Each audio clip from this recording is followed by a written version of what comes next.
السلام عليكم. أهلا بيك. لو أنت داخل الفيديو ده ومش عارف تبدأ البرمجة منين، أو بدأت قبل كده وتهت، أو حتى نفسك تبقى ويب ديفلوبر محترف وتوصل للكلاود بس حاسس إن الطريق مش واضح، يبقى الفيديو ده معمول عشانك. أنا مش جاي أبيع لك حلم ولا أقول لك اتعلم في 30 يوم ولا أعمل عليك استعراض مصطلحات. أنا جاي أبدأ معاك من الصفر الحقيقي. صفر يعني إيه كمبيوتر أصلا؟ يعني إيه كود؟ وليه بنكتب كود وبيوصل لإيه؟ القناة دي اسمها كود ستارت اب، وفكرتها بسيطة جدا، إننا نمشي مع بعض خطوة بخطوة من أول سطر كود لحد ما تبقى فاهم شغال وتقدر تشتغل شغل حقيقي وترفع شغلك على الكلاود.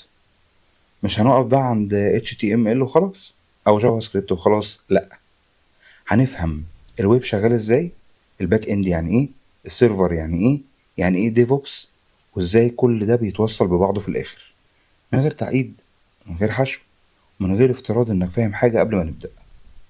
المهم بقى، القناة دي مش سريعة بس ثابتة، يعني كل فيديو وليه مكان، كل خطوة وليها سبب، ومفيش قفزات.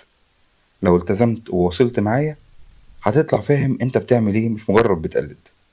في الفيديوهات اللي جاية هنبدأ بالأساسيات الصح، نفهم الكمبيوتر والويب، وبعدها نكتب أول كود مع بعض، وواحدة واحدة نبني لحد ما نوصل لمستوى احترافي.